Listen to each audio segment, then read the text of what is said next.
Deputado, falando ainda de eleições 2026, qual que vai ser o grande, além de segurança pública, o grande mote, a grande pauta que o Missão vai apresentar para as eleições? E além do Rio de Janeiro, tem algum outro estado que vocês vão lançar governador também? Bom, hoje a gente tem no Rio de Janeiro, hoje tem uma avaliação também em Minas Gerais, tem o lançamento do Ben Mendes, seja para o governo do estado, seja para o Senado. A gente tem em Santa Catarina também o Marcelo Brigadeiro, que já está com sua pré-candidatura consolidada. Então, e outros estados que estão em avaliação ainda, a gente tem alguns meses para tomar essa decisão. Acho que a segunda pauta é economia, né? A segunda pauta é corte de gasto, é redução de imposto, é o colapso do orçamento público, que é uma pauta que eu venho falando há algum tempo sozinho, mas que qualquer um que vença as eleições de 2026 vai ter que aplicar um remédio muito amargo para impedir o colapso do orçamento. A gente nunca viveu um shutdown que os Estados Unidos vivem quando não tem acordo no orçamento, mas lá eles vivem quando não tem acordo no orçamento por força de lei. Aqui a gente vai viver mesmo por falta de dinheiro. Aqui a gente vai viver mesmo porque as despesas obrigatórias vão superar 100% do orçamento. Então o presidente da República, em 2027, não vai ter um centavo. Se o presidente da República, olha, eu quero comprar um chiclete, não tem dinheiro para ele comprar um chiclete com orçamento, não vai ter dinheiro pela primeira vez para pagar a conta de luz, de água e de internet dos ministérios. Os ministérios vão trabalhar à luz de velas se não tiver uma reforma. E a gente é o único que tem coragem de falar isso na eleição, na campanha, de não enganar o eleitor, de que vai ter uma reforma estrutural. Inclusive eu apresentei já a PEC do equilíbrio fiscal, que em 10 anos seria uma economia de 3 trilhões e 300 bilhões de reais. Então, esse investimento dado em infraestrutura, em corte de impostos, em aumento de produtividade, investimento em inteligência artificial, que assim, Europa ficou para trás, hoje é a disputa entre China e os Estados Unidos, e infelizmente, inclusive, tem um debate agora na Câmara para a gente adotar o modelo regulatório da União Europeia, que fracassou, que está preocupado só em controle e não está preocupado em desenvolvimento. Você vai controlar o quê se você não desenvolve nada? Então, esse é um debate que a gente vai fazer de aumento de produtividade, de orçamento público, de economia, de corte de impostos, que é fundamental e que, assim, é muito gostoso e é muito fácil você ser liberal, você ser de direita na hora de falar de corte de imposto. Mas não é quando você vai falar do corte de gasto. Porque não adianta, se você cortar o imposto sem cortar gasto, você vai aumentar a dívida ou você vai aumentar a despesa obrigatória. É a mesma coisa que dizer, olha, a sua vida vai melhorar porque em vez de você gastar no seu cartão de crédito aquilo que você pode pagar, você vai gastar o teto todos os meses. É óbvio que sua vida vai melhorar muito. Você pode melhorar 3, 4 vezes seu padrão de vida. No outro ano você está absolutamente endividado, você está quebrado, você vai morar na rua. A gente tem coragem de dizer que não é para gastar o limite do cartão de crédito, como a gente está gastando agora, e não é para colapsar o orçamento público. Então essa, sem dúvida nenhuma, vai ser a segunda matéria que a gente vai tratar nas eleições presidenciais e para a Câmara. Só para pegar o gancho, a Câmara agora está debruçada sobre o fim da escala 6x1, né? Que o presidente Hugo, inclusive, já sinalizou que a intenção é votar até maio. Como que o senhor avalia essa pauta? O senhor é a favor dessa redução de jornada? O senhor acredita nesse prazo que ele deu até maio para votar essa matéria, que é uma PEC, né? A gente sabe que precisa de um quórum maior para aprovar em 2 turnos. Bom, primeiro, acho que assim, ninguém é a favor de escala 6x1. Né? Não é bom, e eu já trabalhei na escala 6x1, foi o meu primeiro emprego, e aliás, essa PEC não mudaria em nada meu primeiro emprego, porque foi informal. E esse é um dos aspectos que eu bato no populismo e na demagogia dessa PEC, porque tem 40 milhões de informais. Não vai mudar nada essa PEC para os 40 milhões de informais, porque eles são informais. A gente vai aumentar a informalidade. A pessoa vai continuar trabalhando na escala 6x1 sem carteira assinada. Então, esse é o primeiro aspecto populista e demagógico. Segundo, se de fato eles quisessem acabar por lei com a escala 6x1, não tinha PEC, tinha lei. Porque não existe nenhuma limitação para redução de jornada na Constituição, existe limitação para aumento de jornada. Então, bastaria um projeto de lei. Só é PEC porque eles não querem votar. Só é PEC porque eles querem ficar o ano todo arrastando uma discussão na CCJ, em comissão especial, para fazer palanque político. Ninguém quer acabar com isso. E outro ponto, a gente já teve uma experiência de PEC que dizia que ia garantir direitos, que dizia que ia acabar com carga exaustiva, que é a PEC das domésticas. Há 10 anos. A promessa do governo Dilma é, não, agora a doméstica vai ter direito, agora a doméstica vai receber mais, agora a doméstica vai trabalhar menos. O que aconteceu? Aumentou a informalidade. Ninguém contrata mais doméstico, todo mundo contrata diarista, para não ter vínculo de emprego. Inclusive, teve um debate muito bom sobre escala 6x1 do Arthur Duval com o deputado Alfredinho, né? Em que o deputado Alfredinho estava defendendo o fim da escala 6x1 e etc. E aí incidentalmente ele citou, olha, tem uma moça lá que faz a faxina 2 vezes por semana lá em casa, não sou eu que limpo, né?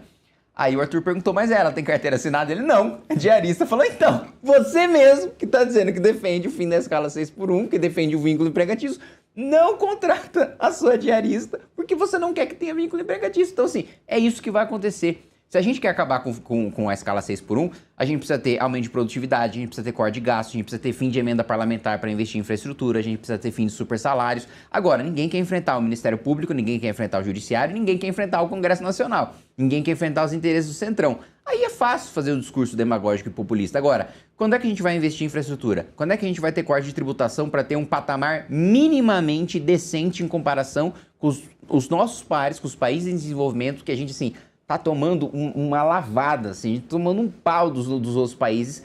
A gente está crescendo muito menos e não é de hoje, são os últimos 40 anos. A gente ficou muito para trás mesmo, seja do Paraguai, seja do Uruguai, seja do Chile, seja do Sudeste Asiático, principalmente. Então, enquanto a gente continuar com esse debate vazio, que não vai levar a nada, é só ganho de votos, assim. Da mesma maneira que a família Bolsonaro usou a anistia para manter um debate demagógico vivo, né, vendendo a falsa promessa para as pessoas, ou de que o Bolsonaro ia ser solto e poderia disputar as eleições, durante quanto tempo eles repetiram? Nosso candidato é Jair Bolsonaro. E todo mundo sabia e todo mundo falava nos bastidores, e vocês sabem disso, que não tinha a menor chance de acontecer, né? Enquanto os bolsonaristas defendiam a anistia, por exemplo, no Senado, eles votaram no Davi Alcolumbre, que dizia em campanha que a possibilidade de faltar anistia é zero. Então, a escala 6x1 está para os esquerdistas, como a anistia está para os bolsonaristas.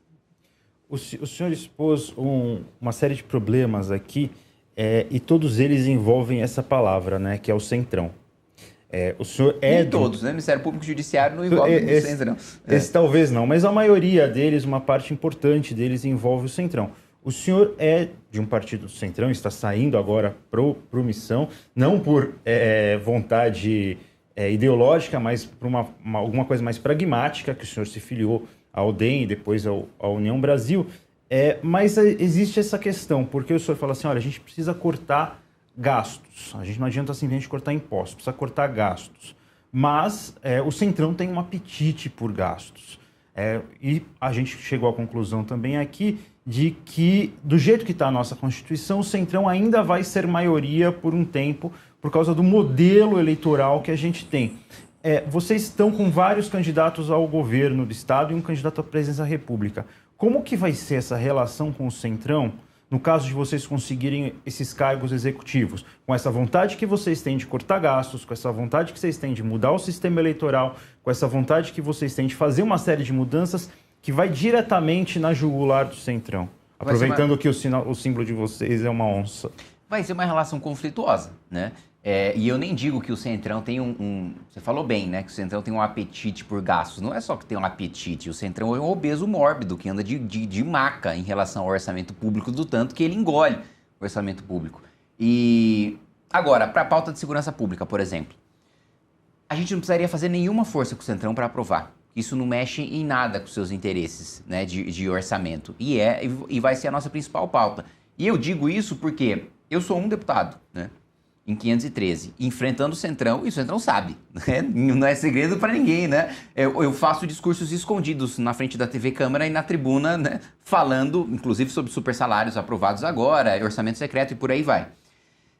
E ainda assim, com esse desgaste, com esse ataque, eu aprovo um projeto de aumento de pena para furto, roubo e receptação. Eu não sou presidente da República, não sou líder de bancada, eu sou um deputado. E, ao mesmo tempo, também aprovei o projeto de prisão preventiva obrigatória para o sujeito que é preso em flagrante cometendo crimes graves. Isso com o governo votando contra. O governo que tem a caneta na mão com um discurso contra, com um discurso abolicionista, com um discurso de afrouxamento de leis penais, com um discurso de ressocialização. Com o presidente da República tendo um discurso contrário, assim, eu digo para você que o governo Renan Santos não vai precisar liberar um centavo de emenda parlamentar para aprovar a agenda de segurança pública, porque vai ser popular e vai dar votos aos parlamentares que votarem. E eu acho que trabalhar com exposição de nomes de deputados, que é uma coisa que a gente faz desde a época do impeachment até hoje, como o canhão da presidência da República, é algo que funciona, porque não tem nada que interesse mais ao Centrão do que se reeleger. E se a sua eleição está em risco porque você vai votar uma pauta tão impopular ou porque você vai deixar de votar uma pauta tão popular, coloca a eleição dele em risco. Eu vou te dar 2 exemplos. É custoso e é difícil para o Centrão votar contra super salários de juízes e de promotores, porque muitos deles estão enrolados na justiça. Mas, né, eles estarem enrolados na justiça seria ainda pior se eles perdessem o poder, perdessem o mandato, perdendo a eleição. Daí, eu expor todas as semanas quem não tinha assinado a minha PEC antiprivilégio, fez com que eu tivesse 171 assinaturas, inclusive de deputados do Centrão. Ao mesmo tempo, não interessa ao Centrão limitar o orçamento do parlamento, pelo contrário, né? Agora eles estão aumentando com o super salário de 77 mil. Eu nunca coletei assinaturas tão rápido do que agora para minha PEC de limitar o IPVA a 1% do valor do carro e calcular com base no peso do carro, como acontece nos Estados Unidos, compensando, né, essa renúncia de receita com um corte de gasto nos parlamentos e com a limitação de gastos com publicidade. Eu comecei a coletar assinaturas faz 2 semanas, já estou com 110, preciso de 171. Então, é possível, com pressão popular, mostrando e expondo os nomes dos parlamentares e mostrando que as suas eleições estão em risco, caso eles não votem aquela matéria, levar a sua agenda em frente. Então, mas eu não vou mentir para você e falar que a gente vai ter a melhor relação do mundo. Carol,